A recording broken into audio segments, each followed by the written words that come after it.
Boa tarde a todos. Tudo que tem fôlego louva ao Senhor, né?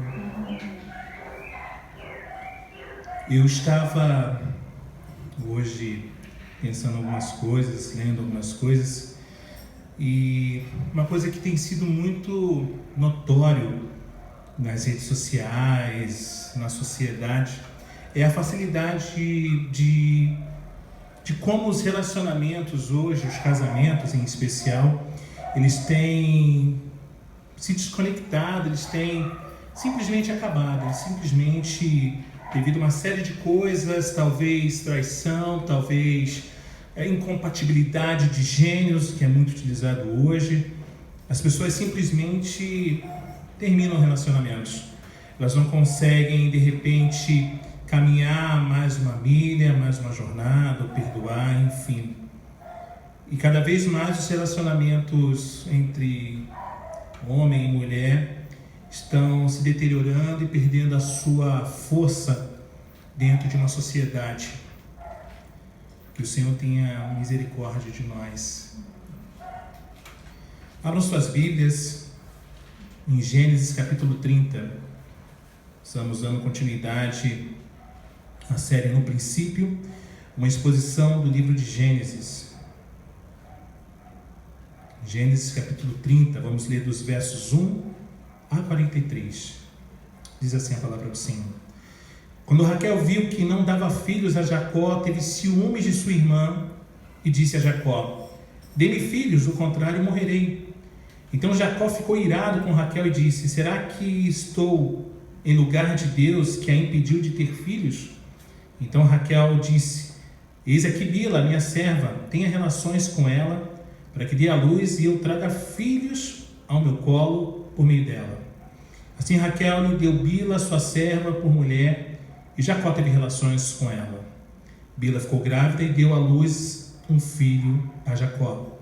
Então Raquel disse: Deus me fez justiça, ouviu a minha voz e me deu um filho, por isso lhe chamou Dan. Outra vez Bila, serva de Raquel, ficou grávida e deu à luz o segundo filho a Jacó. Raquel disse: com grandes lutas tenho competido com minha irmã e consegui vencer. Por isso deu ao filho o nome de Naftali.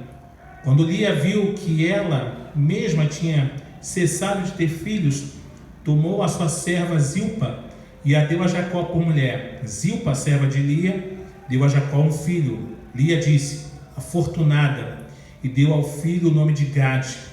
Depois Zilpa, serva de Lia, deu o segundo filho a Jacó. Então Lia disse: é a minha felicidade, porque as mulheres dirão que sou feliz. E lhe deu o nome de Aser. Nos dias da colheita do trigo, Rubem saiu e achou umas mandrágoras no campo. Ele as trouxe para Lia, sua mãe. Então Raquel disse a Lia: dê-me algumas das mandrágoras que o seu filho trouxe. Mas Lia respondeu: você acha pouco o fato de ter tomado de mim o marido? Vai tomar também as mandrágoras de meu filho? Raquel respondeu: ele poderá ter relações com você essa noite, em troca das mandrágoras de seu filho. À tarde, quando Jacó voltava do campo, Lia saiu ao encontro dele e lhe disse: essa noite você terá relações comigo, pois eu aluguei você pelas mandrágoras de meu filho. E naquela noite Jacó teve relações com ela. Deus ouviu Lia, ela ficou grávida e deu à luz o quinto filho. Então Lia disse: Deus me recompensou, porque dei a minha serva ao meu marido. E deu ao filho o nome de Isacar. E Lia engravidou mais uma vez e deu a Jacó o sexto filho. E disse: Deus me concedeu excelente dádiva, agora meu marido vai permanecer comigo, porque lhe dei 6 filhos. E ela deu ao filho o nome de Zebulon. Depois disso deu à luz uma filha e lhe chamou Diná. Deus lembrou-se de Raquel, ouvindo-a, e a fez fecunda. Ela engravidou e deu à luz um filho. Então disse: Deus tirou de mim o meu vexame. E deu ao filho o nome de José, dizendo: que o Senhor me dê ainda outro filho.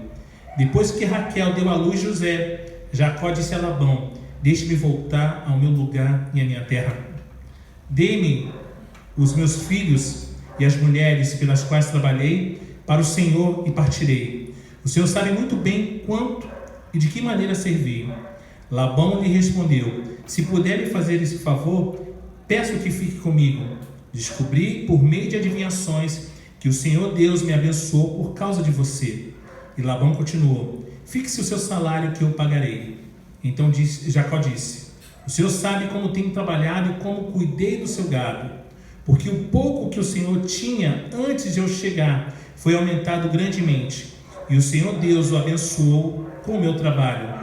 Mas quando vou começar a trabalhar também por minha própria casa? Labão perguntou a Jacó: quanto você quer que eu lhe dê, Jacó?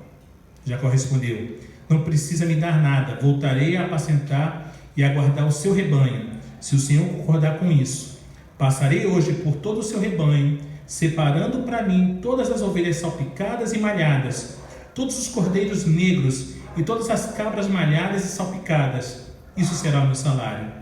Assim, a minha justiça responderá por mim. No dia de amanhã, quando o Senhor vier conferir o meu salário, as cabras que não forem salpicadas e malhadas e as ovelhas que não forem negras, caso forem achadas comigo, o Senhor pode considerá-las como roubadas. Labão disse: está bem, seja como você disse. Mas naquele mesmo dia, Labão separou os bodes listrados e malhados e todas as cabras salpicadas e malhadas, todos os que tinham alguma brancura e todos os cordeiros pretos, e os passou às mãos de seus filhos, e pôs a distância de 3 dias de viagem entre si e Jacó. E Jacó apacentava o restante dos rebanhos de Labão. Jacó pegou galhos verdes de álamo, de aveleira e de plátano, e lhes removeu a casca, em riscas abertas, deixando aparecer a brancura dos galhos. Pôs esses galhos descascados em frente ao rebanho, nos canais de água e nos bebedouros onde os rebanhos vinham para beber água, e como o acasalavam quando vinham beber. As ovelhas ficavam prenhes diante dos galhos e davam crias listradas, salpicadas e malhadas. Então Jacó separou os cordeiros e virou o rebanho para o lado dos animais listrados e dos animais pretos nos rebanhos de Labão, e pôs o seu rebanho à parte, e não o juntou com o rebanho de Labão. E todas as vezes que as ovelhas fortes ficavam prenhes, Jacó punha os galhos à vista do rebanho nos canais de água, para que ficassem prenhes diante dos galhos. Porém, quando o rebanho era fraco, não punha os galhos. Assim os animais fracos eram de Labão, e os fortes eram de Jacó. E o homem se tornou mais e mais rico. Teve muitos rebanhos, servas, servos, camelos e jumentos. Vamos orar. Senhor, obrigado pela oportunidade e privilégio que o Senhor nos concede de novamente estarmos reunidos como igreja para juntos estudarmos as Tuas Escrituras. Que o Senhor possa falar, Deus, através dela nos nossos corações. Que tudo aquilo que nos impede, Pai, de estarmos com as nossas mentes e coração voltados, Pai, nesse momento para ouvirmos a Tua mensagem, que possa sair de nós em nome de Jesus e que possamos estar sensíveis àquilo que o Senhor deseja ministrar. Essa é a nossa súplica, no nome de Jesus. Amém. O fato de Jacó, irmãos, ficar zangado com a sua esposa predileta não deve nos causar surpresa, até mesmo porque casais mais amorosos de vez em quando têm desentendimentos. E afinal de contas, ela o estava culpando por algo que se encontrava totalmente fora do controle de Jacó. No entanto, Raquel precisava não de uma aula de teologia, nem de tratamento ginecológico, mas sim da carinhosa compreensão de seu marido e do encorajamento que só o amor dele poderia dar.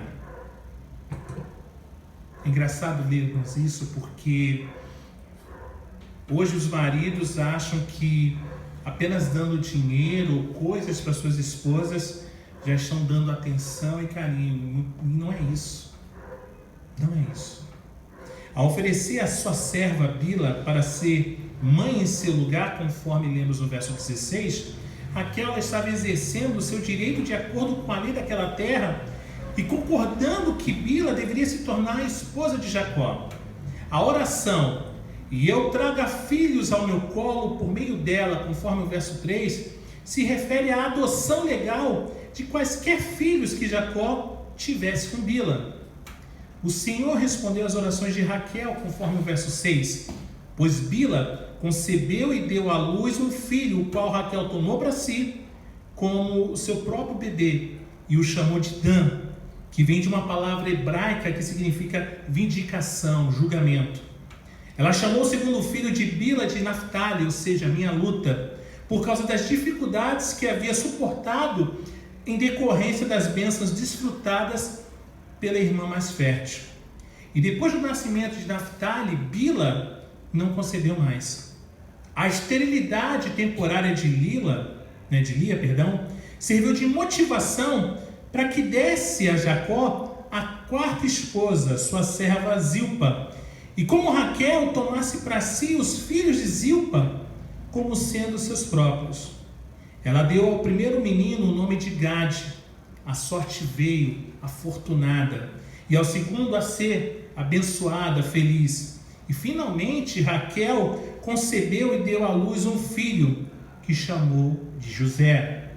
As mandrágoras, e para quem não sabe, mandrágoras são ervas, que eram muito utilizadas como aqueles famosos chás, olha, toma um chazinho de boldo, um chazinho de erva cidreira para acabar o seu enjoo, sua dor de cabeça. As mandrágoras, elas tinham um efeito, entre aspas, de fertilidade, tá? E ali, as mandrágoras, elas não tiveram nada a ver com a sua concepção. Foi Deus quem a abençoou e ouviu sua oração. A palavra hebraica ksaf quer dizer tirar, e Yosef significa acrescentar. Deus havia tirado a sua vergonha por não ter filhos e lhe acrescentara bênçãos. A sua oração no verso 24, que o Senhor me dê ainda outro filho, foi respondida com o nascimento de Benjamim, filho da minha destra. Mas Raquel morreu no parto. José seria o filho usado por Deus para salvar a família toda quando veio uma terrível fome. Todos conhecem a história de José, Não estou dizendo aquela que é contada na Rede Record, não. Estou falando a bíblica. Não que aquilo seja errado, Tá certo, mas... Enfim.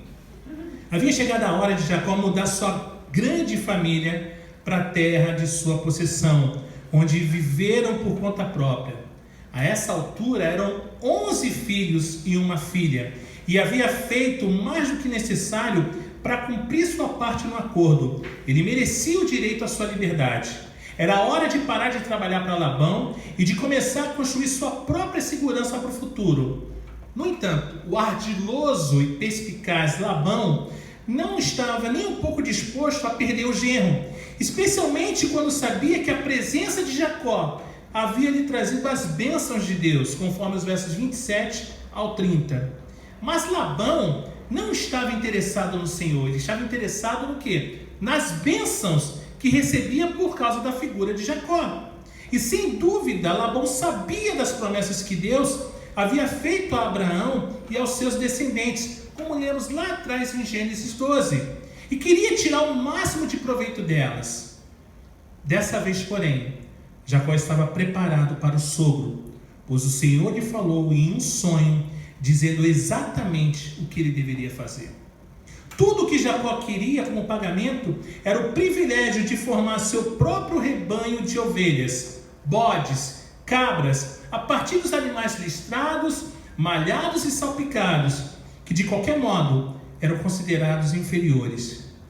Esses seriam separados dos rebanhos de Labão por uma jornada de 3 dias, para que, a qualquer momento, Labão pudesse investigá-los a saber imediatamente se Jacó estava roubando. As vacas descascadas de Jacó pertencem à mesma categoria das mandrágoras de Raquel. Eram práticas supersticiosas que não tinham nada a ver com aquilo que de fato ocorreu. Foi Deus quem controlou a estrutura genética dos animais e multiplicou as ovelhas, bodes e cabras, aumentando rapidamente a riqueza de Jacó. Em Betel, Deus havia prometido abençoar Jacó e cumpriu sua promessa. Uma vez que Labão tinha concordado com os termos de Jacó, não havia nada que pudesse fazer quanto aos resultados. E durante os 6 anos seguintes, Jacó se tornou um homem extremamente rico por causa de sua fé e pela bênção do Senhor. Não adianta, irmãos, quando o Senhor nos abençoa, você não precisa fazer mandinga, não. Infelizmente, hoje muitos procuram o Senhor por aquilo que Ele pode oferecer. É como se Deus fosse um agiota. Olha, eu preciso disso, Ele te dá, mas lá na frente Ele vai te cobrar isso.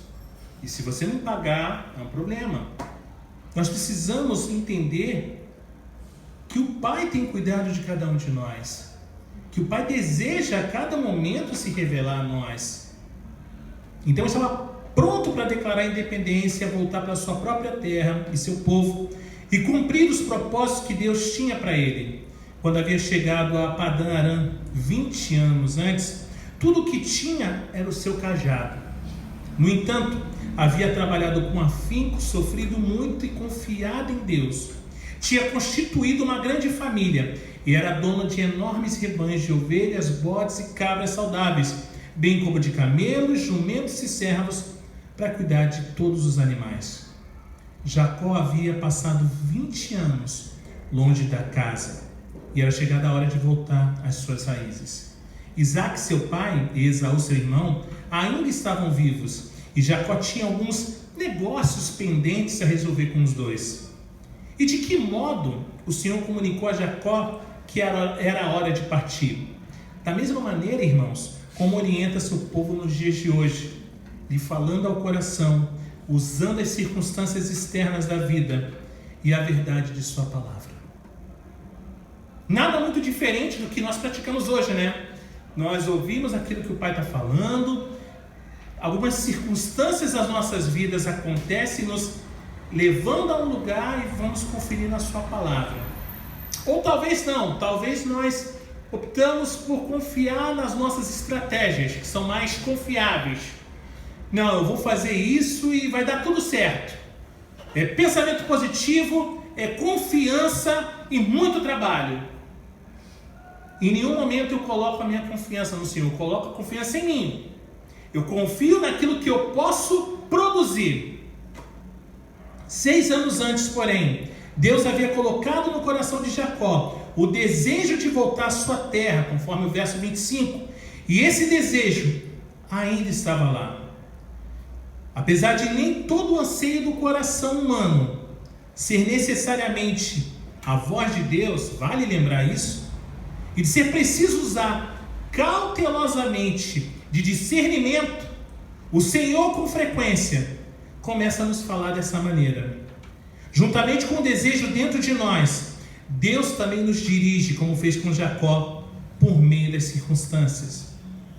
Mas perto do fim, daqueles 6 anos críticos, Jacó observou que seus parentes não eram mais tão amigáveis com ele quanto costumava ser. Isso se devia em grande parte ao fato de sua riqueza haver aumentado. Inveja. Os parentes estão distantes e começam a fazer vários planos e começam a pensar várias coisas que estão longe da realidade. Cara, eu sei que eu vou me arrepender por falar isso, mas não importa, essa é a palavra. Nós começamos a criar coisas nas nossas mentes para responder às nossas expectativas frustradas e às nossas construções feitas em castelos de areia, para dizer o quanto estamos distantes do Senhor. Nem sempre as circunstâncias são o dedo de Deus apontando para o seu caminho, mas podem ser indicadores importantes da vontade dele. Eu te convido a abrir Atos no capítulo 27. Vamos ler dos versos 1 ao 15. Atos dos Apóstolos, capítulo 27, dos versos 1 ao 15.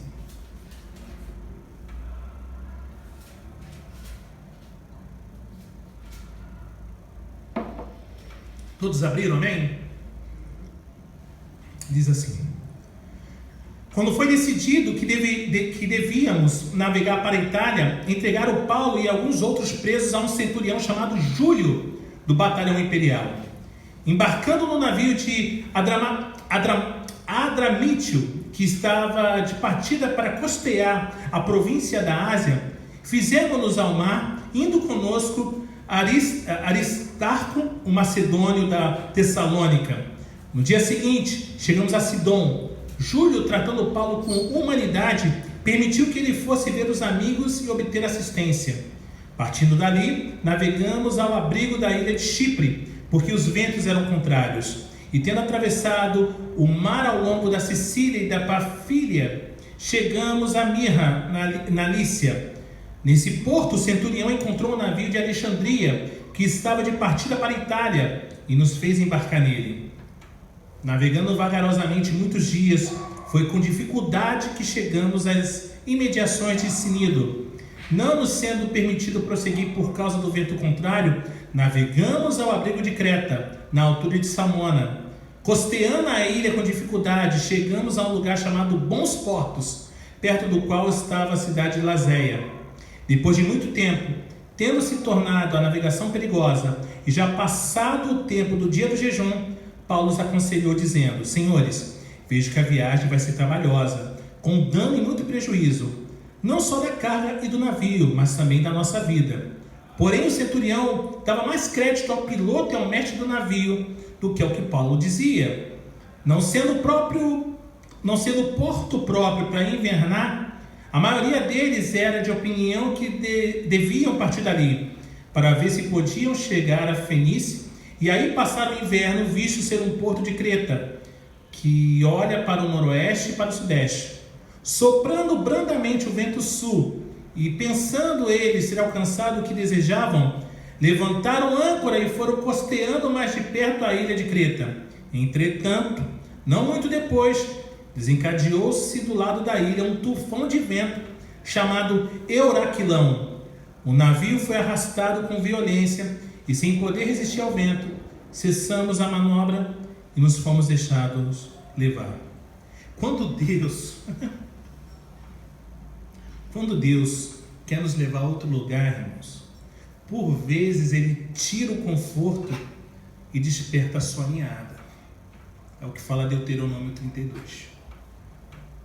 A terceira e mais importante forma como Deus nos conduz é por intermédio de sua palavra. Deus já havia falado com Jacó em um sonho, mas Jacó permaneceu em Padã Arã para lhe enriquecer. Então lhe disse: torna a terra de teus pais e a tua parentela, e eu serei contigo. À medida que a história de Jacó se desenrola, a gente descobre que Deus lhe falou em todas as crises importantes da sua vida, que eu enumero agora para vocês. Ao sair de casa, ao voltar para casa, ao se encontrar com Esaú, ao visitar Betel e ao se mudar para o Egito. Em todas as crises, Deus falou com ele. Deus nos orienta pelos caminhos da justiça, se estivermos dispostos a segui-lo. No entanto, Jacó levou algum tempo para dizer a Raquel e Lia o que tinha em mente. Afinal, estava lhes pedindo que deixassem seu povo e sua terra e que o acompanhasse para outra terra com outro povo. Isso é uma mensagem muito para o homem, né? O homem guiando a sua família. Deus está falando ali e você precisa dar uma voz de comando, né? E ficamos meio assim, como é que vai ser e tudo mais. Ou eu confio ou eu não confio.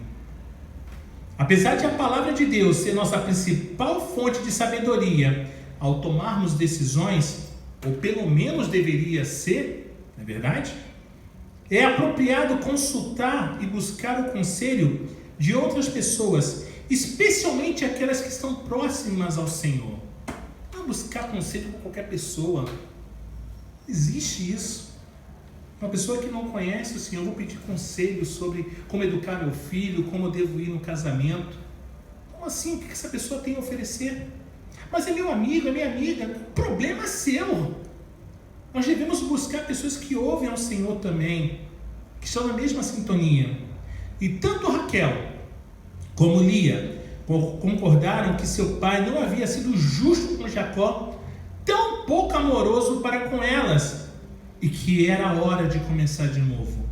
Não apenas Labão havia tratado o marido delas como escravo, como também havia usado os dotes pagos pelas duas. Contudo, ao invés de encarar Labão de maneira honesta e de confiar que o Senhor manteria suas promessas e cuidaria de absolutamente tudo, Jacó simplesmente pega a sua família e foge, como se fosse um condenado, um criminoso, um bandido driblando a justiça. Foi um ato de medo e de incredulidade, e não um ato de fé, pois aquele que crê não foge. Se você crê, você não foge, é o que fala Isaías 28. Na verdade, mais tarde, Jacó admitiu a Labão que havia partido às pressas e em segredo, porque tinha ficado com medo. Não basta conhecer a vontade de Deus, gente bonita e fofa de Deus. Nós devemos fazer a vontade dele da forma como ele quer, de modo a glorificar ao máximo o nome do Senhor. E aí, a gente está disposto a isso? Obedecer à vontade de Deus para que o nome dele venha a ser glorificado. Não, eu quero fazer a bendita da minha vontade. Eu quero fazer a minha vontade. Dane-se o que Deus fala. Uma vez que o acampamento de Jacó era separado por 3 dias de jornada do acampamento de Labão, conforme o verso 36, demorou esse tempo para que Labão soubesse da fuga de seu genro. E quando Labão recebeu a notícia, Jacó já estava longe. Levou mais ou menos uma semana para Labão alcançar a família fugitiva. E Labão e Jacó finalmente se encontraram na montanha de Gileade. E mais que depressa, Labão tentou se colocar numa posição de vantagem ao repreender Jacó pela maneira como havia deixado Padã-Arã furtivamente. Agora, imagine aquele astuto enganador perguntando para Jacó: por que você fugiu de forma oculta e me lograste? Lograr? Labão havia passado 20 anos logrando Jacó. E apesar de todo o seu barulho e comoção, não havia nada que Labão pudesse fazer contra Jacó, pois o Senhor o havia advertido para ter cuidado. Deus promete proteger Jacó e cumpriu sua promessa.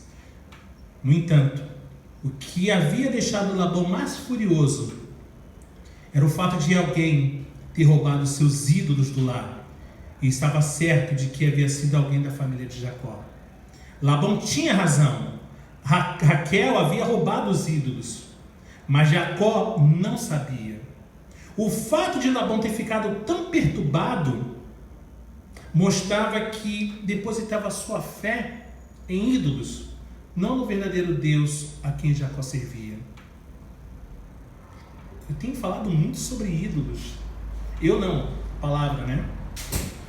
Aonde estão os seus ídolos? Aonde estão os ídolos de vocês? Ao fingir estar impura por causa de sua menstruação, Raquel escapou de ser pega e de ter mais problemas com o pai. Jacó se encheu de ira e com razão, com o atrevimento do sogro perverso de revistar os bens de sua família. Sentimentos que haviam ficado guardados em seu coração durante 20 anos vieram à tona. E Jacó fala abertamente sobre as práticas escusas de Labão, sobre como havia enganado Jacó, dando a ele o trabalho mais pesado e mudado o seu salário uma porção de vezes. 20 anos guardando mágoas, 20 anos guardando rancor. Eles poderiam sentar o quanto antes se zerar. Jacó poderia sentar com Labão: Labão, você está sendo um safado comigo, você está me explorando. Mas não, ficou remoendo. E agora, joga tudo no ventilador. Deus havia abençoado Labão, todos nós já sabemos, por causa de Jacó. Mas Labão jamais havia agradecido a Deus e tampouco a Jacó. Sequer havia pago ao genro os animais perdidos que Jacó substituía à sua própria custa. No entanto, a coisa mais importante, irmãos, do discurso de Jacó foi a maneira como ele glorificou ao Senhor. Gênesis capítulo 31, verso 42, um spoiler, diz assim: se não for o Deus de meu pai, o Deus de Abraão, e o temor de Isaque, por certo, me despedirias agora de mãos vazias. Deus me atendeu ao sofrimento e ao trabalho das minhas mãos e te repreendeu ontem à noite. Que testemunho, vindo de um homem acostumado a ceder aos outros e fazer o que lhe mandavam. Que testemunho. O aviso de Deus no sonho e a defesa enérgica de Jacó mostraram para Labão que ele havia sido derrotado, mas assim o velho enganador assumiu uma fachada de bravura e tentou convencer a todos de que era um pacificador. As duas famílias ajuntaram pedras e fizeram um montão, ao lado do qual comeram juntos uma refeição como símbolo do acordo realizado. Dividir uma refeição era um costume oriental praticado na realização de alianças. Um monte de pedras deveria servir de testemunho do acordo que haviam feito, mas deveria ser também uma torre de vigia, Mispa, ou um marco delimitando uma fronteira que nem Jacó e nem Labão tinham permissão de cruzar. Na verdade, aquele acordo não era uma declaração de paz, mas apenas uma trégua que podia ser quebrada a qualquer momento e de qualquer um dos lados, caso alguém violasse os termos. É uma pena que a bênção de Mispa ainda se encontre em muitos inários cristãos, pois aquilo que Labão disse a Jacó não foi de forma alguma uma bênção. Uma paráfrase do que Labão disse seria: estamos nos separando um do outro, mas Deus estará nos vigiando. Se você maltratar minhas filhas, eu não ficarei sabendo, mas Deus verá. Portanto, toma cuidado. Labão não viu o Deus de Abraão e de Isaque como um Senhor bondoso que os havia unido, mas sim como um juiz celestial que impediria que os dois fizessem mal um ao outro. Apesar de seus juramentos, Jacó e Labão não confiavam um no outro, de modo que precisavam confiar que o Senhor não permitiria que se ferissem. Mispa era um monumento à desconfiança e ao medo, não ao amor e à confiança. E Jacó encerrou o dia oferecendo sacrifícios ao Senhor e convidando seus parentes a participar da refeição sacrificial. Queria que o Deus de seus antepassados fosse honrado diante dessa família pagã que havia lhe causado tanta tristeza. E na manhã seguinte, Labão se despediu e voltou para casa, e um longo e difícil capítulo na vida de Jacó se encerrava. Capítulo esse em que Deus o acompanhou do começo ao fim. Porém, contudo, uma nova etapa